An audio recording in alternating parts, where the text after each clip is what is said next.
Bonjour à tous, c'est Bérangère et j'espère que vous allez bien. Aujourd'hui, je vais vous parler de la deuxième profondeur.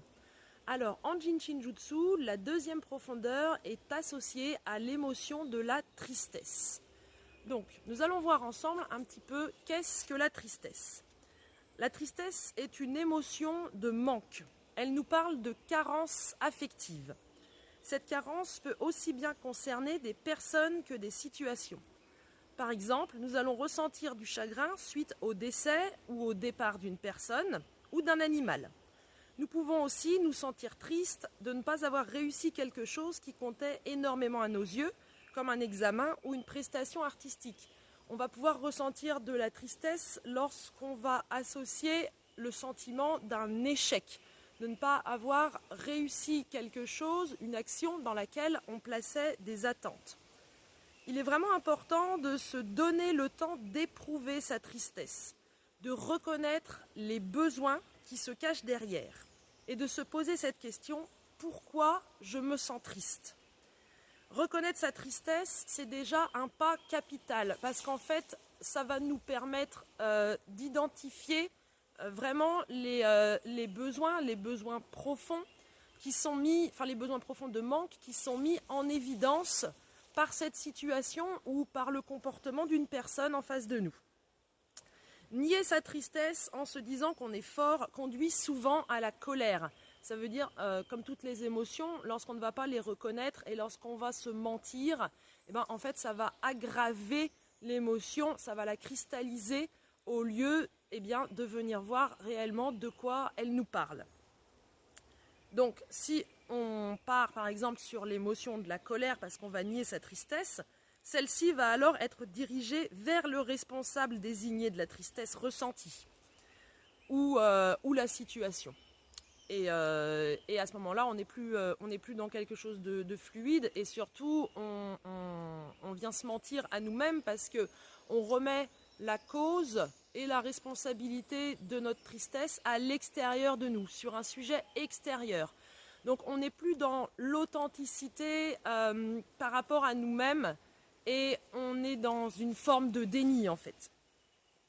Le danger est alors de se couper complètement du besoin et de rester enfermé dans ses émotions négatives. Si j'ai besoin d'avoir des contacts humains et que je reste seule, je ne répondrai plus au besoin qui est le mien. De ce fait, je resterai dans ma tristesse et celle-ci ne fera que s'amplifier, risquant de m'entraîner dans un état dépressif. Toutes les émotions qui vont être dites négatives, dont on ne se préoccupe pas, frappent à la porte de plus en plus d'insistance. Nos besoins sont essentiels, ils ne peuvent pas être ignorés sans conséquence.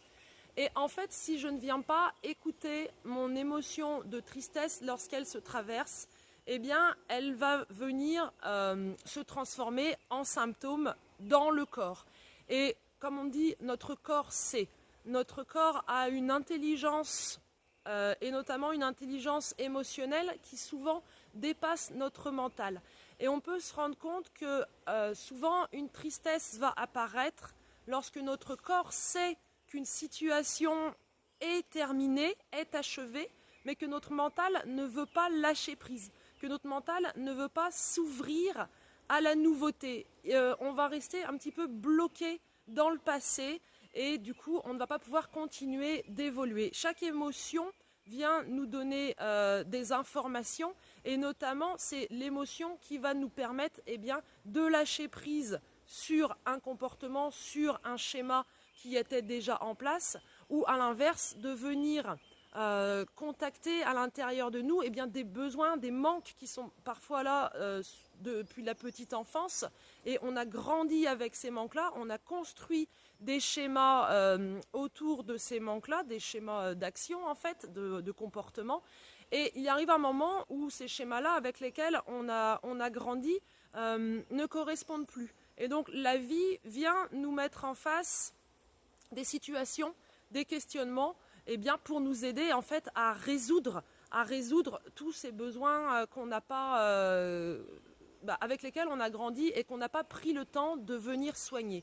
Donc une émotion, notamment l'émotion de tristesse, elle vient nous parler de tout ce qui est l'affect, de tout ce qui va être nos relations aux autres. Ça nous parle également de la confiance en nous, de l'estime qu'on va avoir envers nous-mêmes et de l'amour profond dont on va être capable de se porter à soi-même sans être dans l'attente d'une validation par quelqu'un d'extérieur.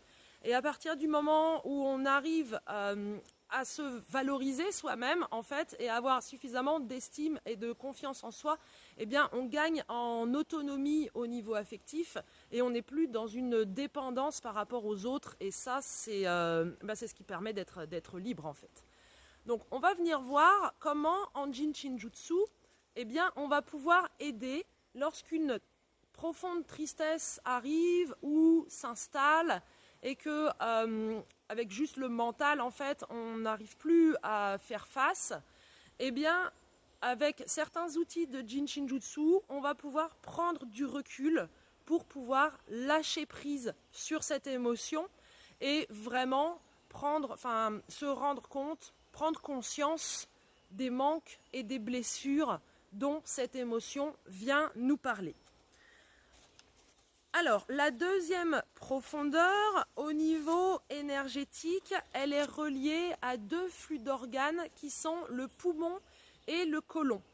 C'est-à-dire que si mon émotion de tristesse n'est pas digérée, n'est pas libérée, n'est pas écoutée, ça va être sur ces deux flux d'organes qu'elle va venir avoir un impact sur le poumon, les poumons et le côlon.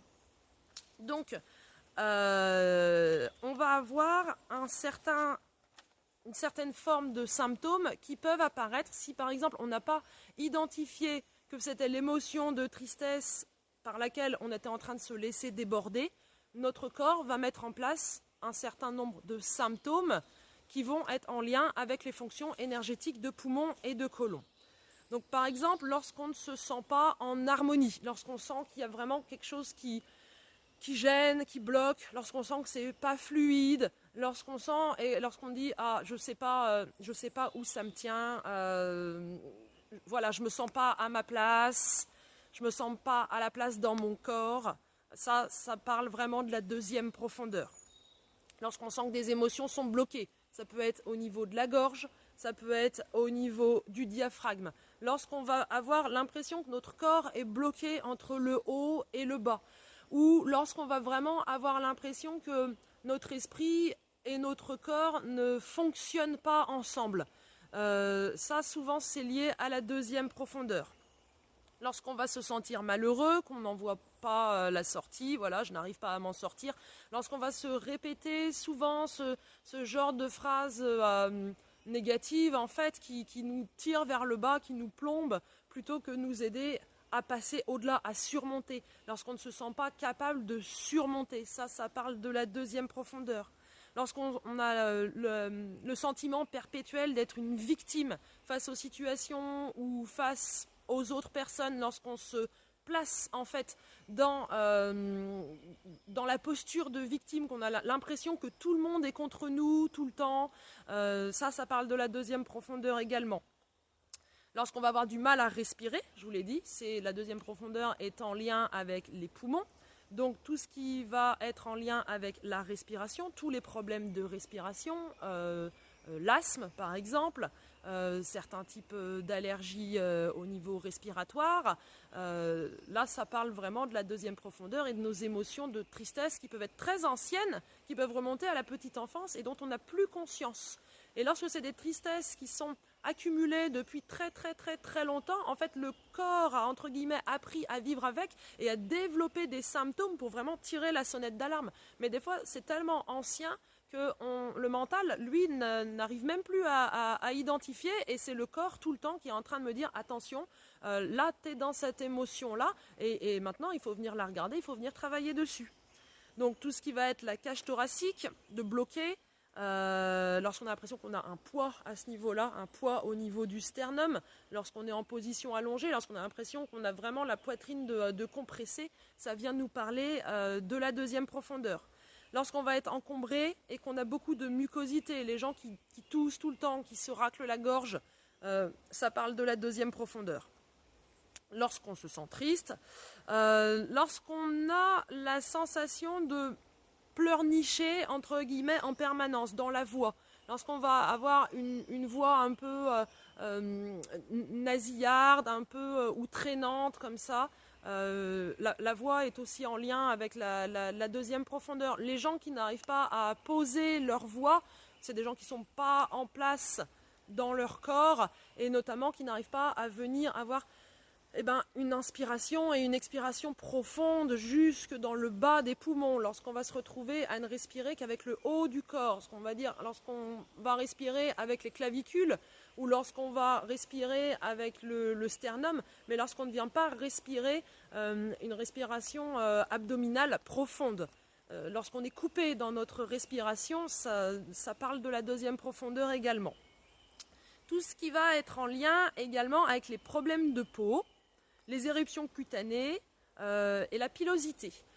La deuxième profondeur, je reprends un petit peu le schéma de mon oignon avec les différentes couches qu'on avait vues dans une vidéo précédente. La première profondeur qu'on a vue donc dans la dernière vidéo me parle de ma première couche, qui est donc ma peau superficielle, c'est mon épiderme. La deuxième profondeur, on a refait déjà un tour d'énergie, on est parti un petit peu plus profondément dans la couche de mon oignon et on est dans le derme, on est dans la peau profonde. Donc tous les soucis de peau profonde, donc voilà, la pilosité, les éruptions cutanées, tout ce qui va être les problèmes de peau comme le psoriasis par exemple, vient nous parler de la peau profonde, donc de la deuxième profondeur.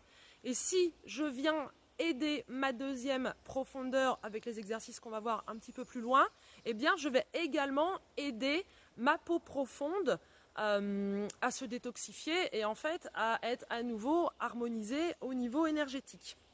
Les problèmes de pilosité également, donc on est toujours dans le derme, on est toujours dans la peau profonde, donc la pilosité vient nous parler de la deuxième profondeur. Également, lorsqu'on va avoir des problèmes aux yeux, nos yeux sont assimilés à la deuxième profondeur et à la peau profonde en fait.